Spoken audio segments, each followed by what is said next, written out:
உதகை மற்றும் கொடைக்கானலுக்கு செல்வதற்கான இ பாஸ் விநியோகம் தொடங்கியுள்ளது. இ பாஸ் நடைமுறையால் சுற்றுலா தலங்களுக்கு செல்லும் யாருக்கும் எந்த பாதிப்பும் இருக்காது என தமிழ்நாடு அரசு விளக்கம் அளித்துள்ளது. கோடை காலங்களில் தமிழ்நாட்டில் உள்ள புகழ்பெற்ற சுற்றுலா தலங்களான உதகை மற்றும் கொடைக்கானலுக்கு ஏராளமான சுற்றுலா பயணிகள் செல்வதால் வாகன நெரிசல், விடுதி அறைகள் பற்றாக்குறை, உணவு பெறுவதில் சிக்கல் உள்ளிட்ட பல்வேறு பிரச்சனைகள் எழுகின்றன. இதனை கருத்தில் கொண்டு சுற்றுலா பயணிகள் வருகையை முறைப்படுத்த இ பாஸ் முறையை அமல்படுத்துமாறு உயர்நீதிமன்ற மதுரை கிளை அரசுக்கு உத்தரவிட்டது. அதன்படி நாளை முதல் ஜூன் 30ஆம் தேதி வரை உதகை மற்றும் கொடைக்கானல் செல்வோருக்கு இ பாஸ் கட்டாயம் என அறிவிக்கப்பட்டது.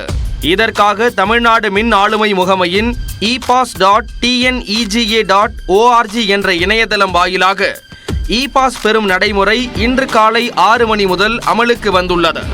இதில் தமிழ்நாடு மற்றும் பிற மாநிலங்களைச் சேர்ந்த சுற்றுலா பயணிகள் தொலைபேசி எண்களை அடிப்படையாக வைத்து விண்ணப்பிக்கலாம் எனவும், வெளிநாட்டு பயணிகள் தங்களின் இமெயில் முகவரியை பயன்படுத்தி இ பாஸ் பெறலாம் எனவும் தமிழ்நாடு அரசு தெரிவித்துள்ளது. பெயர், முகவரி, எத்தனை பேர் செல்கிறீர்கள், எந்த தேதி முதல் எந்த தேதி வரை தங்கியிருப்பீர்கள், இருசக்கர வாகனம், கார், வேன், பேருந்து என எந்த வாகனத்தில் பயணம் செய்கிறீர்கள், பெட்ரோலில் இயங்கும் வாகனமா அல்லது டீசலில் இயங்கும் வாகனமா என்ற கேள்விகள் இடம்பெற்றிருக்கும் எனவும், இதற்கு பதிலளித்தவுடன் எவ்வித தாமதமோ, காத்திருப்போ அல்லது அனுமதியோ தேவையின்றி உடனடியாக ஆட்டோ ஜெனரேட் முறையில் எளிதாக இ பாஸ் கிடைக்கும் எனவும் தமிழ்நாடு அரசின் அறிக்கையில் குறிப்பிடப்பட்டுள்ளது. இந்நிலையில் திண்டுக்கல் மாவட்ட ஆட்சியர் பூங்கொடி வெளியிட்டுள்ள அறிவிப்பில் 3 வகையான அடையாள கோடுகளுடன் இ பாஸ் வழங்கப்பட உள்ளதாக குறிப்பிட்டுள்ளார். அதன்படி உள்ளூர் மக்களுக்கு பச்சை நிறத்திலும், வேளாண் விளைபொருட்களை கொண்டு செல்லும் வாகனங்கள், அடிப்படை தேவைகள் மற்றும் சரக்கு வாகனங்களுக்கு நீல அடையாள கோடுடனும், சுற்றுலா மற்றும் வணிக ரீதியான வாகனங்களுக்கு ஊதா நிற அடையாள கோட்டுடனும் இ பாஸ் வழங்கப்படும் என ஆட்சியர் பூங்கொடி தெரிவித்துள்ளார்.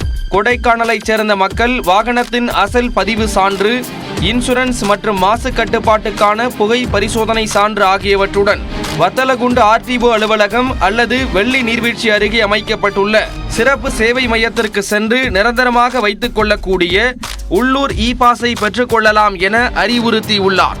நாளை முதல் கொடைக்கானலுக்குள் வரும் அனைத்து வாகனங்களும் வெள்ளி நீர்வீழ்ச்சி அருகே அமைக்கப்பட்டுள்ள சுங்கச்சாவடியில் இ பாஸ் சோதனை முடித்த பின்னரே அனுமதிக்கப்படும் எனவும், இதற்காக நகராட்சி அலுவலர்கள், வட்டார போக்குவரத்து துறை அலுவலர்கள் மற்றும் காவல்துறையினர் பணியமர்த்தப்பட்டுள்ளதாகவும் மாவட்ட ஆட்சியர் பூங்கொடி குறிப்பிட்டுள்ளார். இதேபோல நீலகிரி மாவட்ட எல்லைகளில் அமைக்கப்பட்டுள்ள சோதனை சாவடிகளில் பணியாற்ற 100 பேர் பணியமர்த்தப்பட்டுள்ளதாக நீலகிரி ஆட்சியர் அருணா தெரிவித்துள்ளார். எனினும் உதகை மற்றும் கொடைக்கானலுக்கு அரசு பேருந்துகளில் செல்வோர் இ பாஸ் பெற வேண்டிய அவசியம் இல்லை என தமிழ்நாடு அரசு கூறியுள்ளது. வாகனங்களை முறைப்படுத்தி சுற்றுலா பயணிகள் எளிதாக வந்து செல்வதற்காகவே இ பாஸ் நடைமுறை பின்பற்றப்படுவதாகவும், இதனால் பயணிகளுக்கு எந்தவித தொந்தரவும், அச்சமும் ஏற்பட வாய்ப்பு இல்லை எனவும் தமிழ்நாடு அரசு விளக்கம் அளித்துள்ளது.